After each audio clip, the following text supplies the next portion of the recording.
na festa do fim de semana.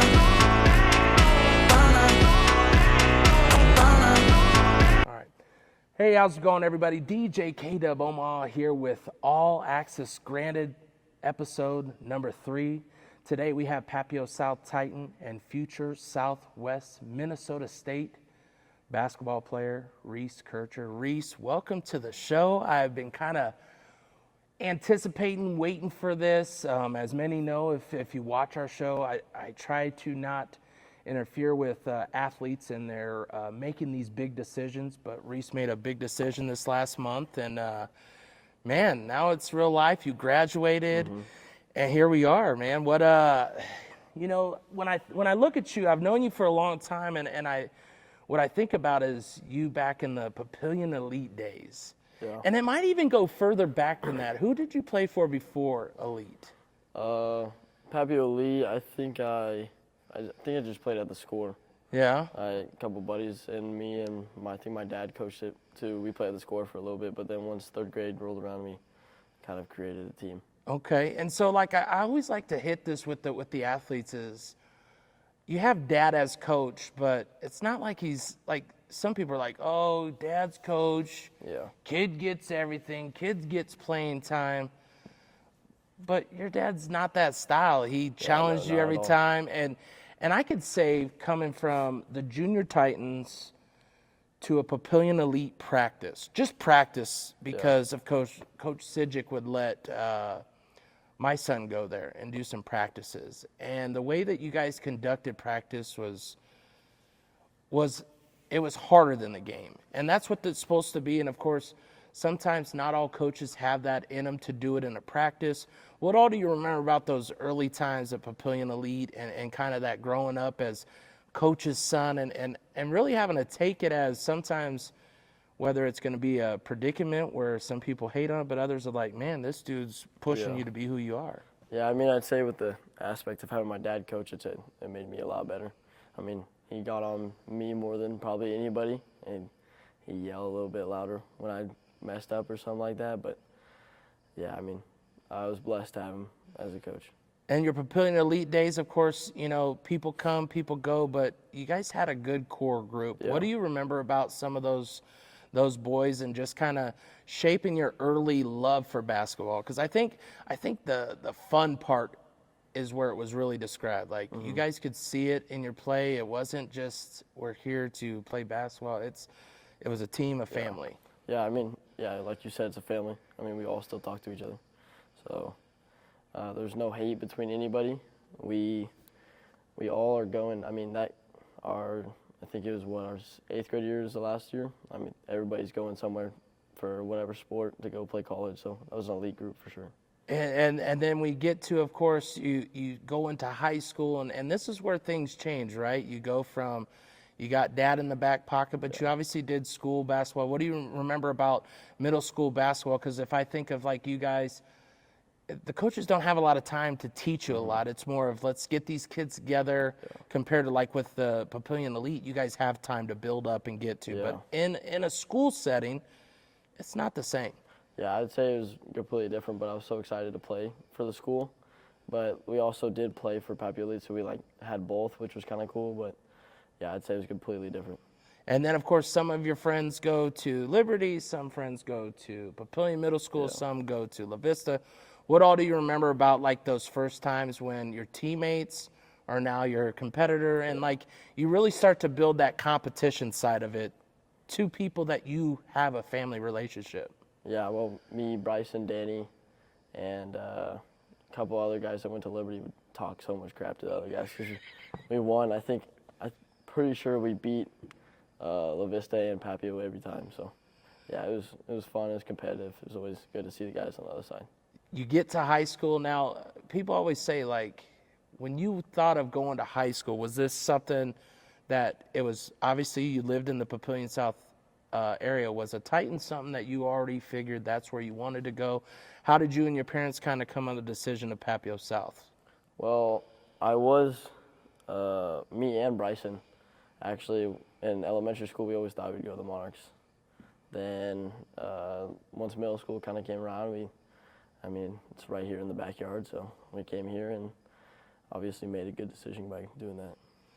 You look at the decision you guys make, you go into freshman year, of course. This is a program that's been around. They've had some good battles, but they've never reached over the hump that they've always wanted to get to.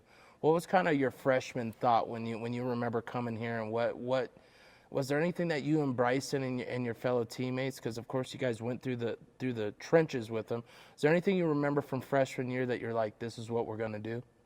Well, I mean, me and Bryson always, since we started playing together, dreamed of playing at high school and obviously playing at state and all that other stuff. But like freshman year, it was crazy because we had like a bigger brother and Daniel and Ian and T-Mac and stuff like that. Then like the next year we had Devin was the big brother and Maul. So I mean, it was definitely shaped the way we played the last couple of years. If you could look back on freshman Reece, what would be one thing that you would want incoming freshmen to know that you would tell yourself? Probably get in the gym. Maybe add a few more pounds, eat another sandwich. Yeah. Looking back, I look a little skinnier than I thought. Yeah. But see, that's the thing though. You had that it factor of the competitiveness being that small guy. Mm-hmm. And it obviously helped shape to who you are today, but it's also something you obviously recognize, but you're like, man, would you be as aggressive if you had the body size that, you were aggressive that most people your size don't want that heat. They don't want that pressure. Yeah, I mean, being a littler guy, you got to have a little chip on your shoulder. And I won't even say I'm a little guy, but definitely shorter than some people. And I like to play a little bigger to kind of make up for that. When you look at the first freshman year and you look at kind of your travel basketball and how that shapes and changes, because through your high school career, it wasn't all the same when it came to your select. And of course, Papillion Elite wasn't looking to go to high school. What was kind of that avenue with you and your dad and your family and kind of your collective of going, man, we got to find out what we want to do and how we want to do it? Yeah, so Alvin Mitchell created the ETG. So we did that my freshman year, or after my freshman year. Did that sophomore year too. Then after that, I ended up playing for Nebraska Supreme. And I mean, summer basketball, it's nothing compared to high school. So. And when you look at the changes in the coaches, right? So you had Dad, you went to middle school, so you kind of had a little combo. You come to high school, you got Alvin Mitchell in the crew, and you got Papio South. What's some similarities that you really like between, let's just start with ETG and what you did at Papio South, and what's some things that you really could take grasp of at ETG and then you could start to try to embed it into who the Titans are? Definitely like summer basketball, playing a lot faster and playing with a little more aggression and picking up on defense, the defensive side, because Alvin Mitchell loves defense. And, I played for Alvin and TNE. Also, because 8th grade I played Papio Elite and TNE with Bryson. So, I mean, Alvin Mitchell has the same look as my dad, kind of, and the way you want to play. So it kind of worked out. So you bring that back to Papio. How is it? Of course, you're a young guy. You're looking up to the older ones, but you also know they have a lot of that grit in them. But not everybody's on the same level as like your AAU travel team. Yeah. How do you help mix that together so your teammates actually feel a part of it, but they're also starting to grow and look at you guys as leaders? I mean, all sorts of practice, getting your voice out and letting the guys know that you're there for them. Because I could say you're vocal, but you're not like, let's go, get this stuff. Like, so what was your way to get them to kind of feel and follow that lead of you? Practice, just stepping up when you can and letting the guys know, like, if they do something wrong, I mean, you do something wrong, you obviously got to check it, but, like, you do it in a responsible way. Like, here, this is what I would do, instead of, like, you did this, and that wrong. So, like, it's just building that leadership with them, and then it's trust. It's a two-way street. I like the way that you put that, because there's multiple ways, right? Like, you can look at it and try to be the arrogant guy who knows it, or you can also give an example. And I think when you break yourself down to be like that person who can relate to them as a hey, man, if I was doing that, then they go, oh, okay, now instead of you yelling, What was kind of like your first results when you were seeing this way that you're talking to them and like getting the feedback from your team? What did you kind of start feeling? How did you see, and of course being the point guard, all eyes are on you and you know it. So you already have had that feeling since you were been a young kid. I mean, you've been that point forever, but of course when you get into high school and you get into that AAU, it's a whole different ball game. Yeah, for sure. I mean, having to build that trust for, like, example, freshman year with Daniel, because I'm this little kid coming in, and Daniel's already a senior, and he's got to rely on me to be the point guard for him. So building that trust early on really helped us, and, I mean, we were somewhat successful that year. Had a pretty good season. It sucks because I had a really good interview with Daniel and Ian together as one when I first started Wired Axcess back in the day.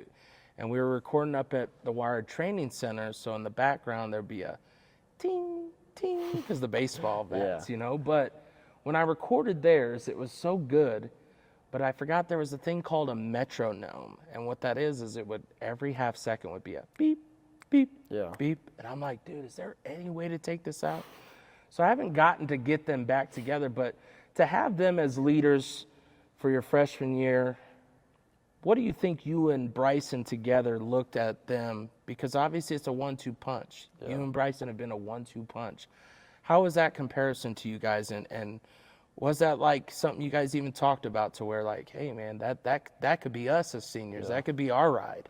Yeah, I mean, they were really outgoing and talked all the time. You couldn't get them to shut up. So they definitely put that voice into us, to let us know how to talk to our teammates and talk to, obviously, the coach during the game and stuff like that. So I'd say it helped us a lot.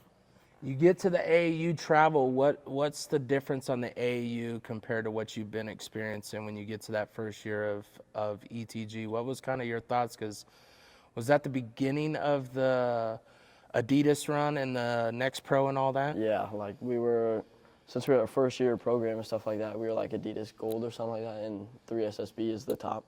So we were playing at like some Aux gym in high school and stuff like that. We traveled, it was like North Carolina, Arkansas, went to Texas, stuff like that. I mean, it was eye-opening to see that we're going all these places to play other teams, but it was pretty cool. What did you feel your biggest challenge was during that first season of AAU? What do you think you realize, even maybe now that you didn't realize then? Just, I don't know, AAU ball is nothing compared to high school. Like, I personally don't like AAU ball. I like high school way better because it's actually real basketball. You're playing within a system. You're playing defense, all these. I feel like AAU is just like a highlight thing. I like that you brought it up because I've seen it. I've been to, of course, some of them. I mean, I've been down to some of those Kansas City recruits, and especially once some players hear, oh, there's recruits here, it goes from us to me. What do you remember, like, mentally? How did you keep yourself stable enough to know that I'm just going to play my game and I'm not going to convert myself to what I'm seeing others do? Yeah, I mean, I view myself as a true point guard, pass first kind of guy, so definitely try to help out my teammates getting the shots that they could, and tried to stay somewhat in a good mindset, because you pass the ball, you're not getting it back. So, yeah. How did Dad? What was kind of your dad's response when you started doing like the AAU 3 TG? What was kind of, because it does change, right? Like he of course has the knowledge, he has the stuff and the experience with you, but he also gets to be a dad. Yeah. And it's never easy being a coach and being a dad, because you're like, this is what coaches are looking at. Yeah. This is what you should be doing, but you're also like, man, how was the game? What do you remember about those first times like that? He never talk about like the college coaching thing. He'd always just leave that to me, and then he'd talk about the game and stuff like this, stuff I could have done probably a little bit better, and then obviously shots I should have taken and stuff like that. So, I mean, college aspect, he kind of left that to me. That's always a good thing, because it's hard for parents. You look at your freshman year, you injured your hand, didn't you? Yeah, I broke my wrist. You broke your wrist in another sport. Yeah, sophomore year, third week of the season against the Monarchs. First play, I caught the ball, I broke my wrist.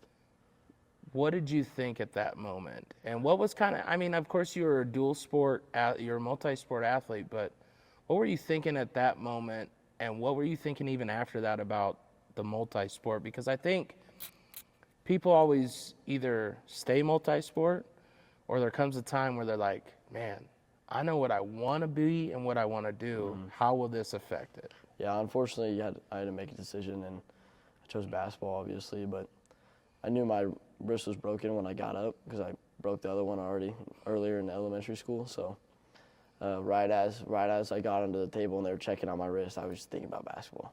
I was thinking about hopefully I'd make it back before the season, and luckily I did. A couple weeks before the season, I was able to play the first game. Do you think that was a setback for you in your sophomore year? Do you feel like it was just a mental reset? And also, what did you look at and think of, because you went from where you could do everything yourself and do it as you wanted to do, but now you're on someone else's time schedule? Yeah. I mean, with the broken arm and stuff like that, I wouldn't say it's a crazy step back, but obviously I missed some time. And it was my right wrist, so like shooting and stuff like that, it took a while to get back, but I mean, it wasn't a crazy step back, but still something. Was there any mental part that you had during that part, as far as like, man, did I ruin something that I could have had, or anything of that sort? Because I think when people go through a major injury, and like you said, it wasn't like a full all-out thing, but it's still a part of the journey of going, man, I could have just not played football, and what could have happened, you know? I never regret not playing, or I don't regret playing football. Obviously, I love football. Yeah. I mean, I could still go out there and run some routes and stuff like that, but Be ready. obviously, but like, I don't regret playing or anything like that, but yeah, I'm just glad I was back for the basketball season. You get into your sophomore year, like you said, you had Devin and them above you, and of course you and Bryce start taking a little more role. What do you remember at the beginning of that season? Maybe your guys' goals, maybe things that you were looking to accomplish, and what do you remember by the end that you felt like you've done, but you obviously had unfinished business?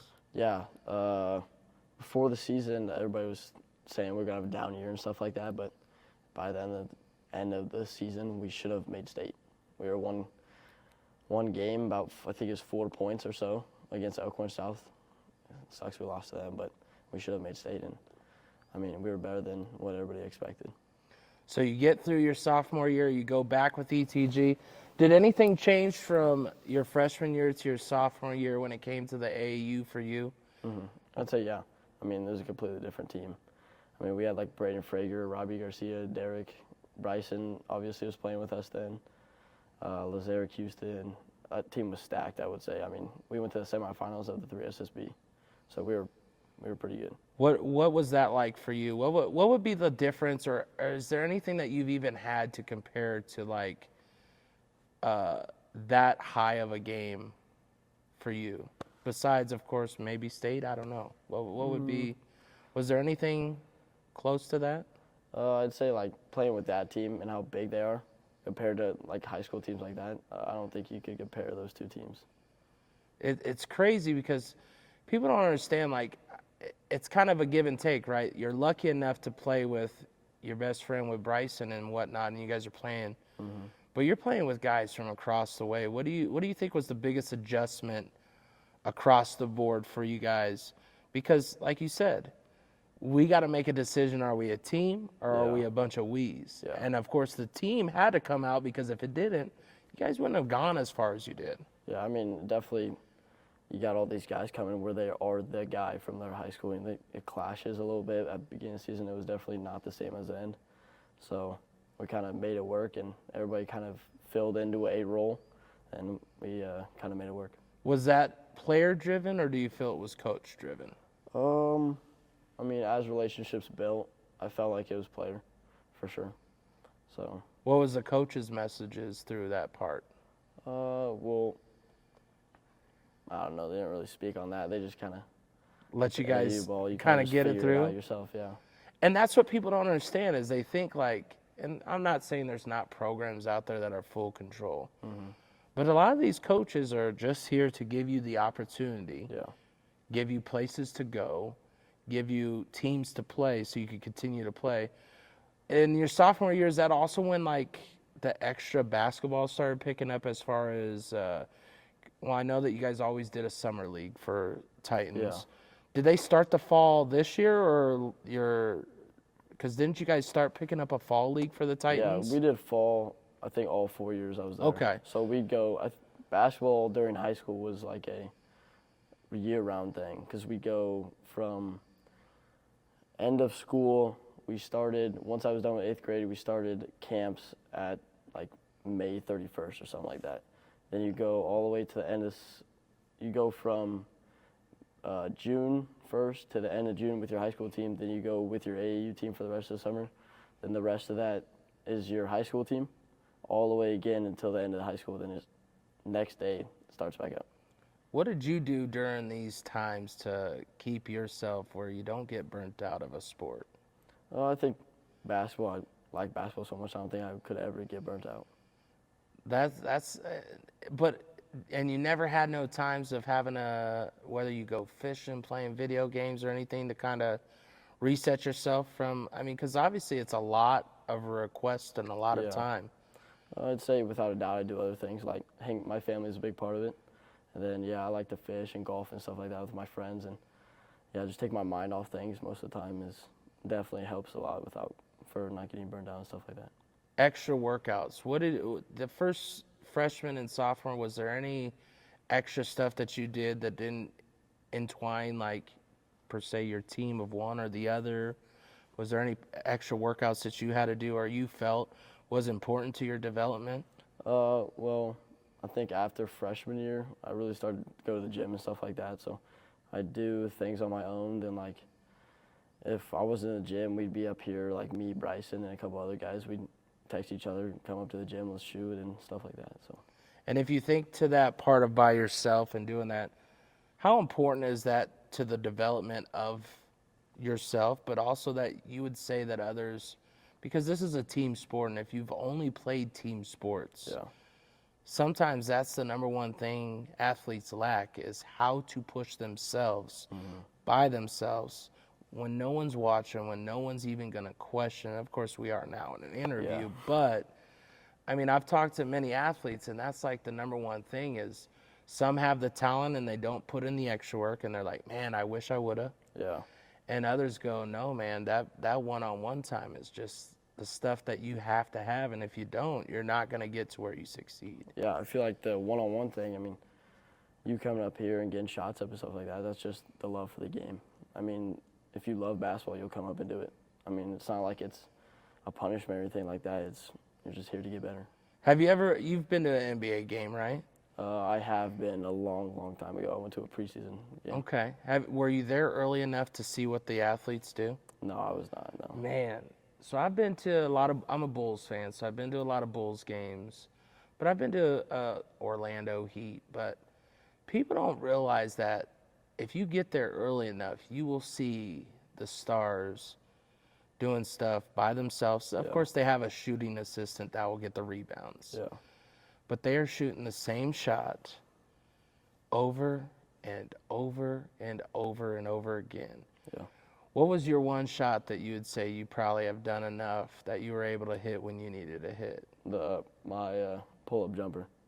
I think I've been working on that with my guy Foster over at the factory for, I don't even know, probably like 5th grade or something like that.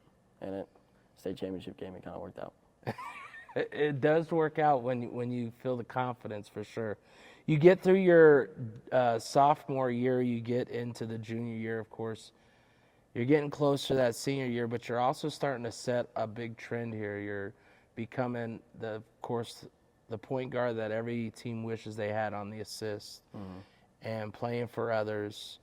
But then I believe in your junior year, you get injured again, don't you?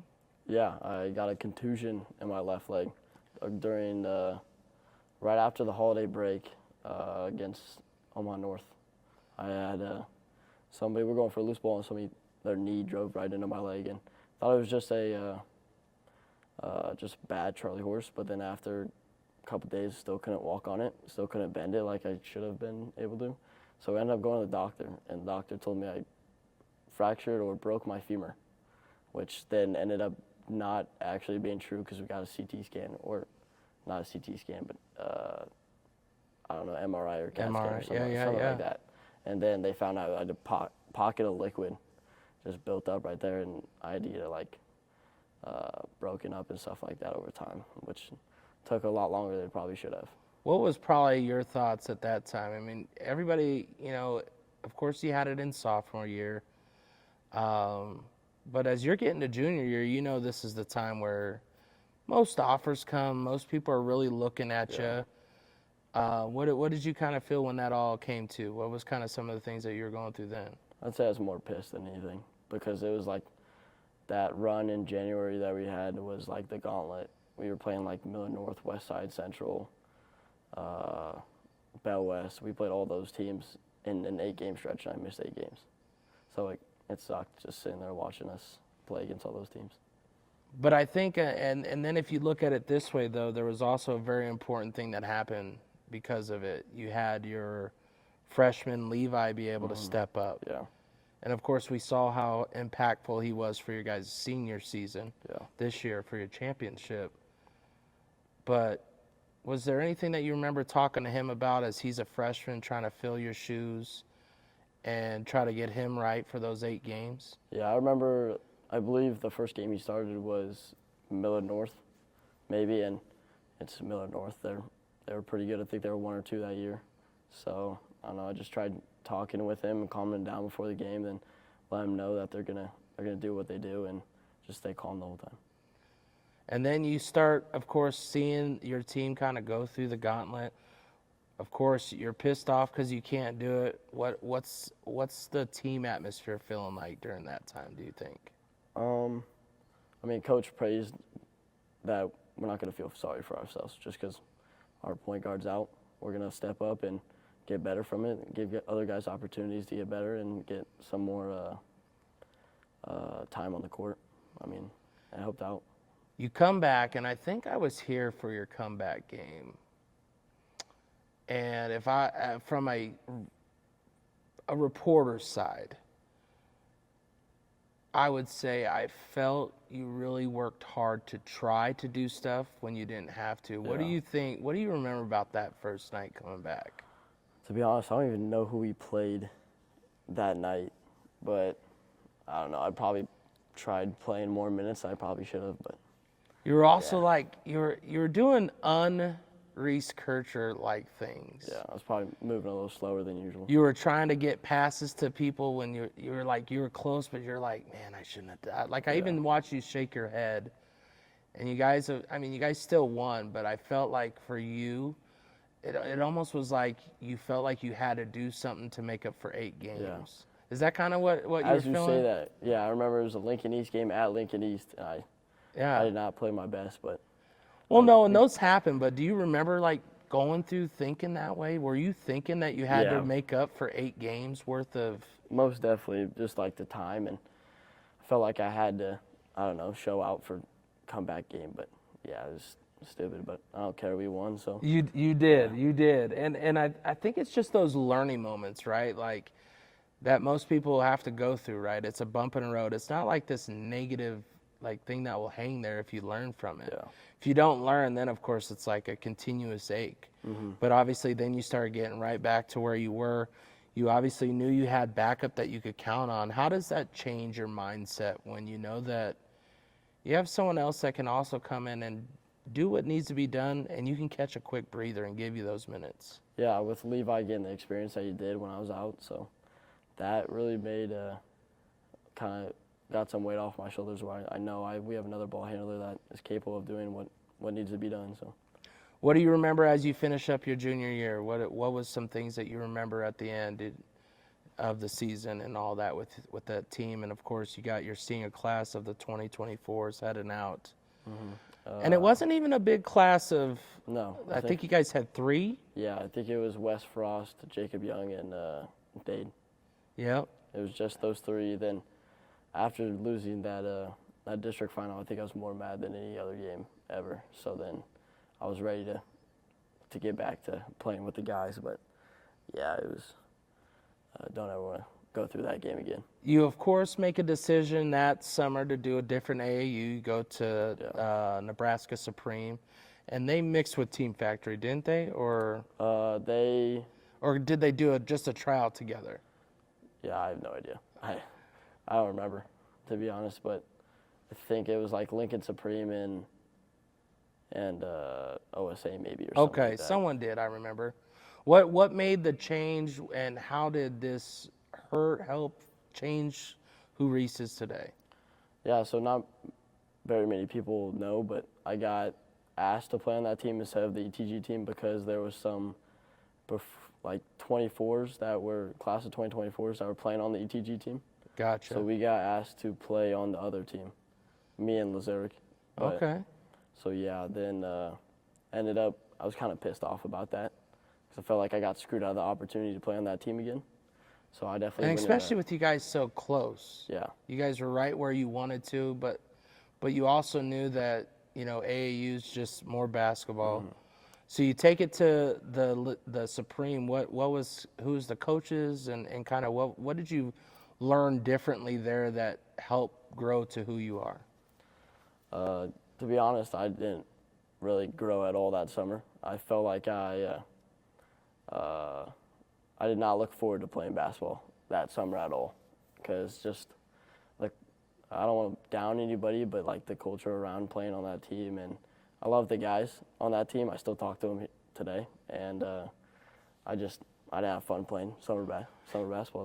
But see, that's like, and you're not dogging on anybody. You're just being a realist on the fact. I mean, it went through my daughter who did AAU volleyball, and the whole time they played, the parents weren't together as a team, the girls weren't together. We get a trip to Florida, and and we didn't win anything to get to Florida, but of course that's the way AAU works. They'll get you anywhere. And the girls and the parents started finally coming together, but it was like the last thing, and you're like, what did we just pay for? What did we just do? But it's those growing pains, and it's those things. And of course, this is the first time that you and Bryson aren't playing. Yeah. Did you ever have to play against each other in that? No. See, and that's the best part of that compared to, I mean, you remember the Papillion Elite. You guys had to constantly play the same 8 teams. Yeah, we played OSA, I think, like 1,000 times. And Bryson used to play on OSA, so we'd play against each other then. But luckily he came over in, I think it was like 5th or 6th grade. But yeah. It's just crazy because people don't understand. Like, when you go to these tournaments before 8th grade, you're constantly playing the same ones unless you get on the road. Yeah. When you travel for these AAU, where was your favorite travel spot to go to, and maybe the level competition? Maybe it was just the atmosphere that you felt.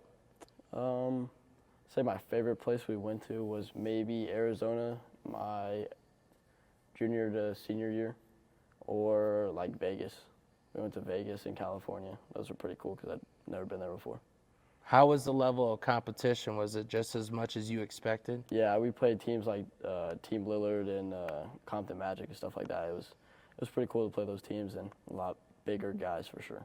What do you feel when you see team names like those? Is there any change or does it just turn your competitiveness just on another level? Absolutely. I mean, you want to beat those teams, and with all the media and stuff like that, you get the hype for it and stuff like that. But it's not even about that. It's being those teams that talk all that and get all that hype, and just to go there from your Midwest team in Nebraska and you go. No one even knows where you live, bro. Exactly. No, exactly.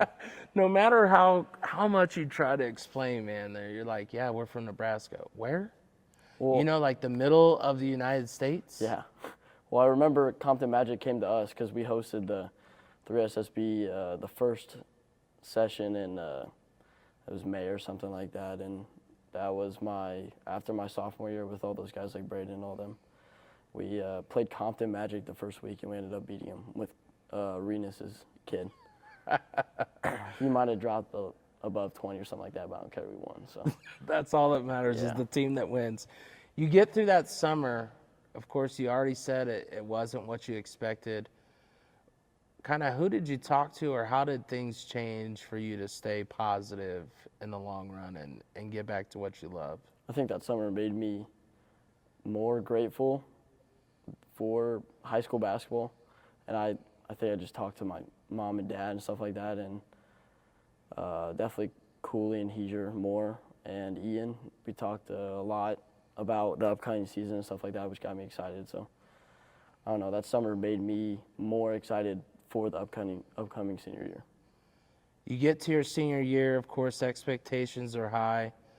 You have a lot of hype around, you guys as a group.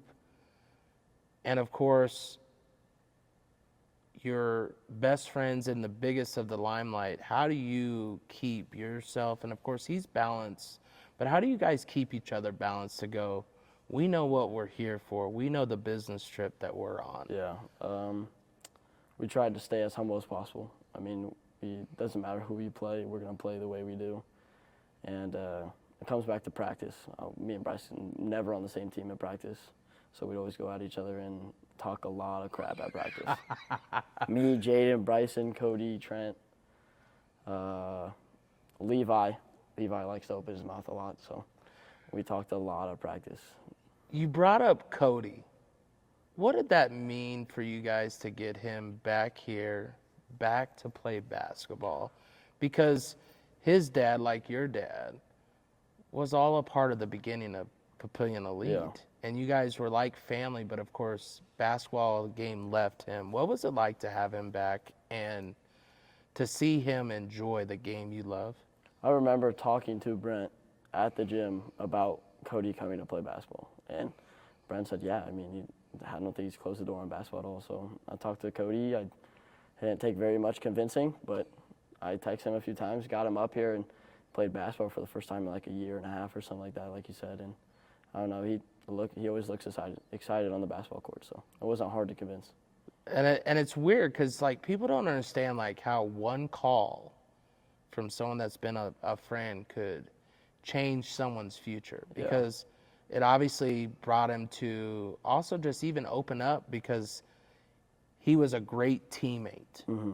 He knew his role. He didn't try to do anything but his role whenever you guys asked him to do. I mean, I know at state, at the championship, he didn't get a lot of clock, but the clock that he was in there, I don't know how much ever it was. I sent it to his dad because I was right at the baseline, and he's pretty much boxing out a dude that's almost double his size and weight, and he's not stopping. Mm-hmm. And not one word, not nothing, but just grinding. And I think it's because the atmosphere, you guys opened those other players up. Of course, you had Jaden that really got to shine as well with you guys. What was it like to just know that all these players continue to get opportunities because of the humbleness that you guys continue to bring?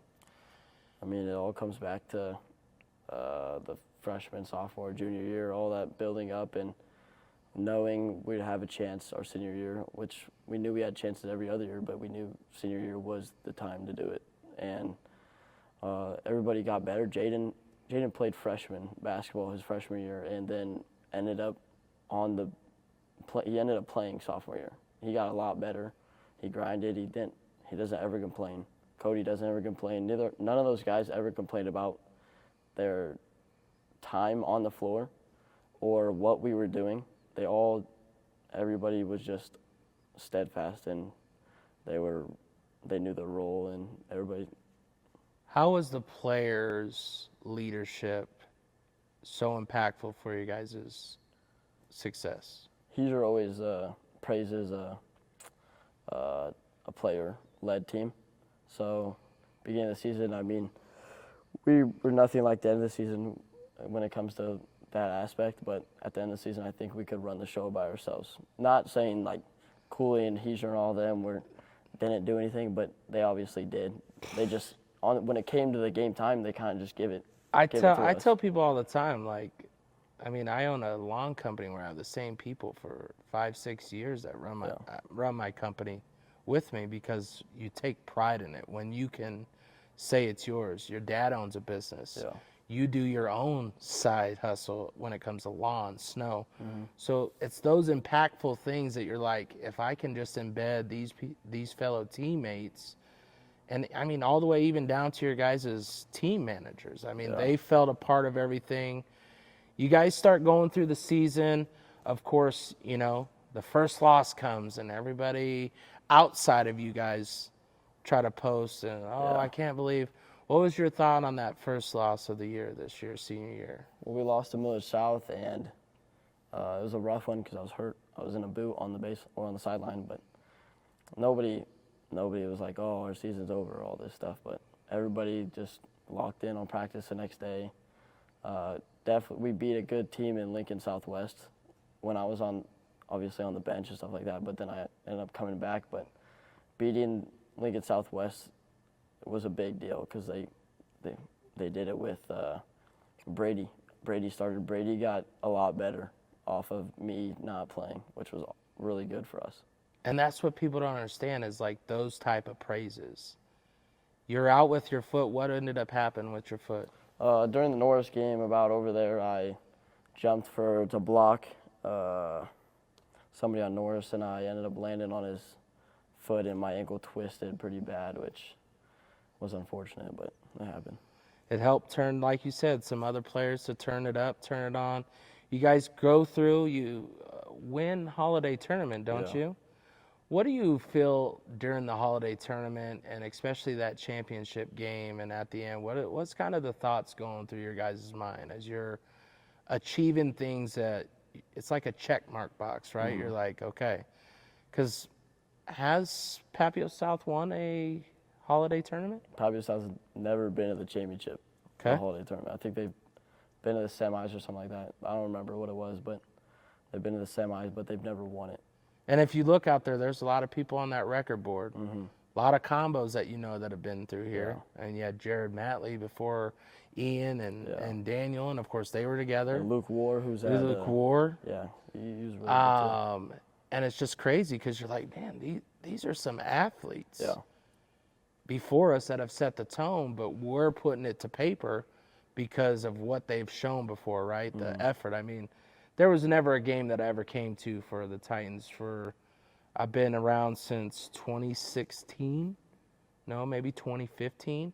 There's never been a time I haven't seen the defense on all those teams just be who you guys are.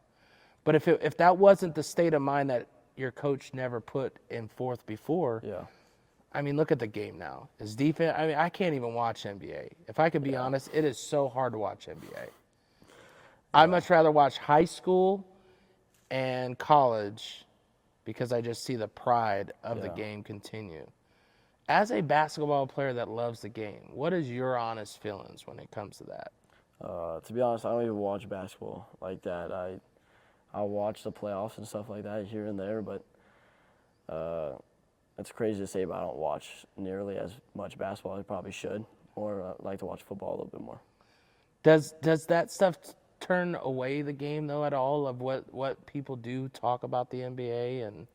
And of course, that's the goal, right? Yeah. In due time. I want to make it to that league. Yeah, absolutely. Everybody wants to make it there, but yeah, seeing some of the clips you see of nobody playing defense kind of sucks, but yeah. Does it feel like it's like an AAU on another level? Well, the problem is they play so many games. And Yeah, they need to probably shorten up the games. Makes it more. You play like 50 games. If you did that, it makes it more. yeah. I mean, because right now they're at 82 plus 80, the playoffs. Yeah, 82, and you have a play-in. Yeah. So like. And then you got the mid-season playoff. Yeah, it's just it makes it to where like the games don't always matter, right? Yeah, if you shrink the games, it makes the games more. They mean more. Yeah. Like for the NFL, you gotta, or for college football, for instance, you only play. 13. 13 games, and if you lose one or two, your season's basically over. You don't make the playoffs. Yeah, you better figure it out. Yeah, exactly. So you get through senior, you get through the winter, you guys win that. What's the message you guys leave that with? What do you mean? What's kind of like the vibe? What's the thing the team's kind of saying? Because obviously, if you sit and relish in it, you're not going to succeed what you want to succeed. How do you guys after the holiday tournament? Yeah, I mean, after the holiday tournament, we right back into it. We go play Burke. Right after Burke, we play Burke. Then after Burke, we go play we played Papio. We end up getting upset at Papio, which was really, really eye-opening to us because we haven't arrived yet, obviously. But then after Papio, we go spank Westside. Bryson has more points than Westside at halftime. What would you tell people to understand about a rivalry like you guys and the Monarchs? Or even just any of those that play crosstown rivalry? Yeah. I mean, I think people think they know, but like you said, man, Papio was not in the point to where they should have won versus you guys. Yeah, we were definitely going into that game a little pissed off from the year before because they beat us here, and that shouldn't have happened. We shouldn't have lost them again. They just have our number. I mean, they shot, I don't know, it seems like they shot 100% from 3 that night, but yeah, it was eye-opening. I mean, it kind of helped us in the long run just be humble, and obviously we didn't arrive after winning the holiday tournament. There's a lot more to get done, and that kind of, I don't know, set a pace for the rest of the season. Is there anything that you're noticing as you get to this season and this part from even your coaches that might be a message that maybe they've said it for the past 4 years, but maybe you guys weren't listening or even taking it as that type of message? Yeah. That's, yet again, the player-led team thing. They always praise that, always praise the communication aspect, and I don't know, we kind of took whatever or everything they said because coaches, they rattle off a bunch of stuff, but I mean, players on our team kind of soaked it in this year big time, and everybody knew the role, and we ended up getting done. You get to the, of course, districts. What was districts like for you? What did you feel? Of course, the win is a win, right? But what did you guys learn in districts to prepare you for state? We came out, first round of districts, we played Northwest Omaha, and we started off terrible. We ended up, we were down like, I don't know, 12-6 or something, and that was eye-opening for us again. Why do you think that happens? Because people take for granted, right? And we walked in that game thinking they would just roll over right away just because we're the number one. But yeah, we ended up getting that done and did the same thing to Grand Island. And after that game was kind of a big deal for everybody since we have never won districts, but we've been to that game every single year. So you get to win the districts, you get to celebrate that, but then of course it's one game at a time from after that. As you're going through state and traveling between here and Lincoln, what do you remember about those trips for those games in Lincoln? Just the guys. I mean, we soaked it in. We have so much fun together. We all the send-off stuff like that. I don't know, hanging with the guys is like the biggest thing. So I think we got really close over the years. So we kind of soaked it in at the end. You get to state, of course, down in Lincoln, and the atmosphere is a little weird, right? Because it's not just Titans fans. It's not just the fans of who you're going against. Yeah. It's people that are staying from the previous game, people coming from the next game. Yeah. What do you remember about even just the atmosphere at state? I think it was awesome. I mean, we had a lot of Titan people there, or Titan, just people from the community. It was actually awesome to see everybody show out, but at the same time, you have these people just coming to watch basketball, which was pretty cool. And I don't know, we had a pretty good crowd for most of, or all the games. I mean, first round was Papio, so you got crosstown rivals in the first round, and that place was pretty packed. It was bumping, so it was pretty cool. You guys get through through to the championship game. You're playing a West Side, where the point guard, as a freshman, does he remind you of you as a freshman at all? Maybe a little bit. He's probably a little better than I was as a freshman. I mean, I've known Lee for a while because he played on TNE as well. So I'd say he's got a pretty good It's that future grit, ahead. right? Like, Yeah. I was telling people and here's what people don't understand, because the game for them to get to the championship game, he's out there hobbling at like 60%. Yeah. And they still have him on the floor because he's better than people that are on the bench at 100%. Yeah. That stuff sucks for a player in one way because you can't heal yourself to be ready for a championship game. Not that he let up at all. Yeah. But for 2, it's like it's one of those mental things as well because he can't get to where. But obviously, he didn't downsize to you guys. You get to the championship game. What's kind of the message leaving from here and heading to Lincoln that morning that you remember, or that day from Coach? What's kind of that message leaving from here? Well, we've played them. It was our 3rd time playing them that year, and we talked about them a little bit scouting wise, obviously, but it was not about them. It was all about us. I mean, if we would have lost that game, we were gonna lose that game. They wouldn't beat us. So you get down to Lincoln, everything's all hype. I mean, the games before were just as expected. Yeah. I mean, all the way nail biters, all the way down to the championship. You get down to Lincoln, and what is Reece's way to get yourself set for the match? I don't know, I do my usual thing, the stretch and stuff like that in the locker room, then bump a little country music, get it going there. And to be honest, as the state went on, I think I got a little less nervous. I think I was most nervous for the Papio game. Then as it got on, I think I got more calm as the game, because never played at Pinnacle, so I was a little nervous the first game, but I think I was pretty cool and collective the last game. What do you think is different because what's the biggest fans that you think that you've been around, size of fans? Has there been a big AAU game No, that's anywhere competitive like that? Not crowd-wise? When you travel, there's like nobody there at the games basically, because I mean, some family comes obviously, but it's nothing compared to those games. High school environment's completely different. So you're at this championship game. You got, of course, parents. You got crosstown rivals. You got players you've been playing against for years, all your life, and even some teammates, people that you've been teammates with, you played against. What is that feeling for you when the surreal hits and it's tip-off of the championship game? I mean, you just got to set that aside. You don't even think about that. You just think about what we can do and what we're going to do in that moment. So you get through, of course, the first half is closer than anybody thought it would be. Yeah. What was your message at halftime, and what was even the team players' message to each other? What do you remember about halftime? For the championship game? Yeah. Well, I think we were up 11 maybe or something like that. Then, I don't know, our team coaches, everybody was just talking about how we got to keep going. The gas pedals got to stay all the way down. But unfortunately, they came out and they schemed good during halftime, switched it up, and then brought it close, and it was close the rest of the way.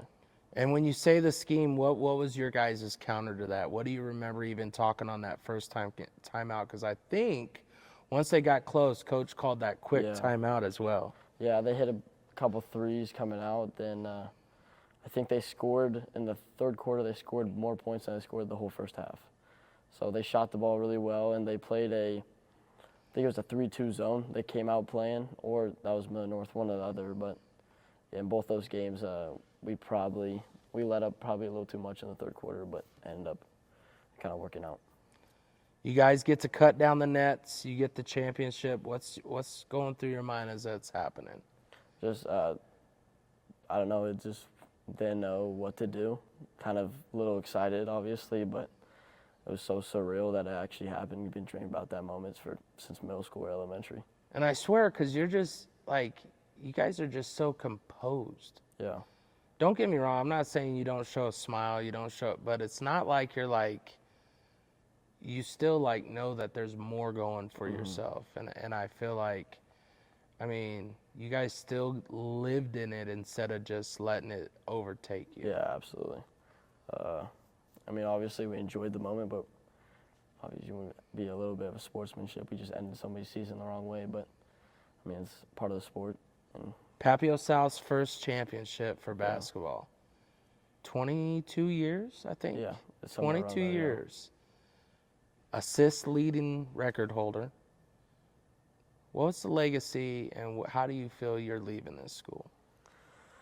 You know, I like the fact that we do all these little kids camps and the hanging with the Titans after a game every year. And obviously you see the junior Titans watching us and stuff like that. I want to show them what it means to be a point guard, what it means to help your team and be a teammate. Hopefully it leaves a little mark on the program. You're heading out. You, of course, graduated. You walked already. You're now preparing for college, but we're going to just take a little trip to finish up this of the recruiting process for you. What do you, if you had to look back to freshman on the recruitment, was that even a thought of your mind?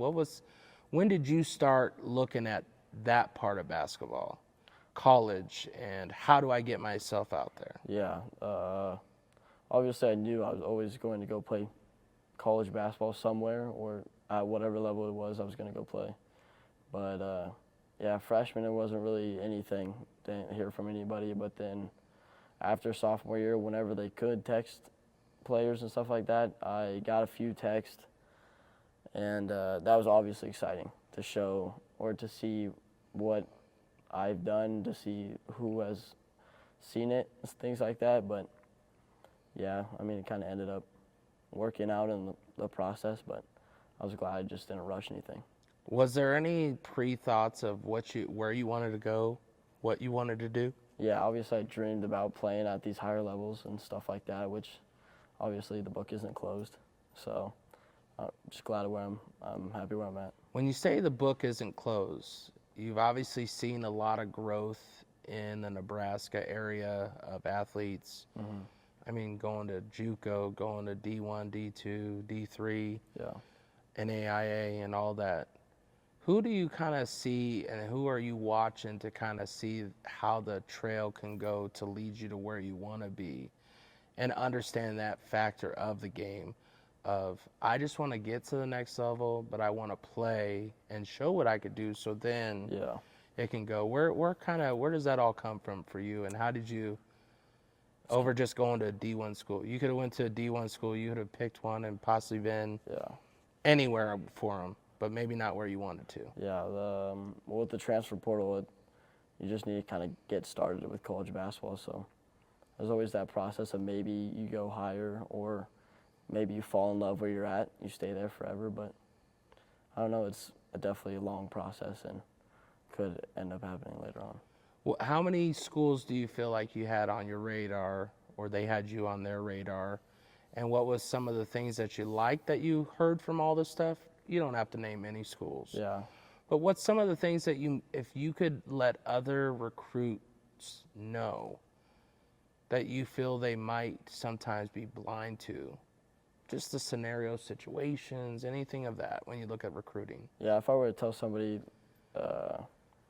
don't listen to all of the people that are saying higher levels probably a little bit better, but also take in the fact, like, where will you be in that program, and what do they see you doing? Like, the question I'd ask on every one of my visits was, where do you see me playing next year, or where do you see me in the program on the team next year? Stuff like that. I'd say definitely being patient is another big thing.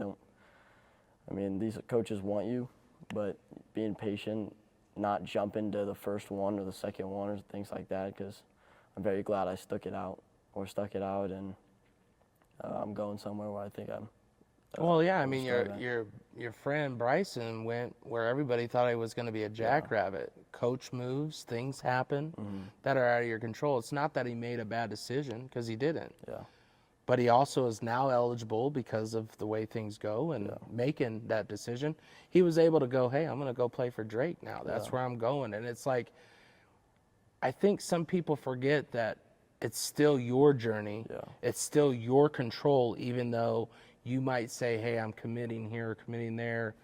How many visits did you take? Did you have any that were high that maybe they just didn't give you what you wanted on a opportunity? Because you obviously asked the right question. I think sometimes people go into those interviews and that's the thing they forget. Yeah. Going to the visits and things like that, like my first visit, I did not know what to expect. But then, because I had never been on like a official visit or things like that before, but going there was pretty eye-opening, and seeing what could be and things like that. But did you have anybody that had previous experience to that style of stuff that could relate or talk to you, or was this just kind of first even for mom, dad, and everybody? Pretty much just like being the guinea pig of all of it. See, and I like that, because like people, like there is more people that don't have parents that are in that style of, because when it comes to sports, there's so much to involve, right? Yeah. Where am I gonna be? What am I gonna do? How am I going to impact? What am I gonna do different? What do I get from the school? I mean, what were some of those things from the first visit to the last visit that you were really to be able to make your decision, that you were able to take by the horns and go, now I know? Yeah. So by the end of it, I kind of had it narrowed it down to a school that was an NII, then obviously the D2 with Southwest Minnesota State. Those were my top two. Then after going from my first visit to my last visit, I kind of expected these things to happen, and like I knew what to say and what to ask and to get more information about what my future there would feel like. So definitely the longer it went on, the more information I collected and things like that helped me make my decision. Having a good friend that commits early, was there anything that you and Bryce might have talked about that he could give you pointers or anything on that aspect? Honestly, no. I didn't think so, because we don't even talk about stuff like that. I was gonna say he's that quiet Yeah. type, and you're that quiet type. You guys aren't like the ones that have to go get it, Yeah, if we're talking, usually we're talking about like golf the fun golf stuff. or something, or we're talking about the basketball season. But we don't talk about stuff like that. Yeah. Well, I appreciate your time. I appreciate your story and your journey, and obviously, hopefully, one parent, one athlete will just see this and go, okay, like the road to where you're at is not where you're gonna end up. And you're choosing a journey, and the reason I always went to this is I watched Nebraska tear down Noah Fant when he chose Iowa. And as a 17, 18-year-old, when you guys are making those decisions, the social media will tear it up. Yeah. And it just blows my mind that people don't understand that you're making the choice for Reece. What is Southwest Minnesota State getting with Reece Kircher, and what are you looking to do here in this next year? Well, I'll be redshirting next year with them, as most freshmen do when they go there. So I got a couple buddies that I've already talked to that are going there, and pretty excited on the incoming class that we have and the future of team and teammates that we'll have there. And I mean, they're gonna have a competitor when I get there, and they'll have a true point guard that's gonna get it done. So. Well, once again, Papio South and future Southwest Minnesota State University athlete Reece Kircher, we appreciate your time, and we'll see you next time for the All Access Granted. Thank you for having me.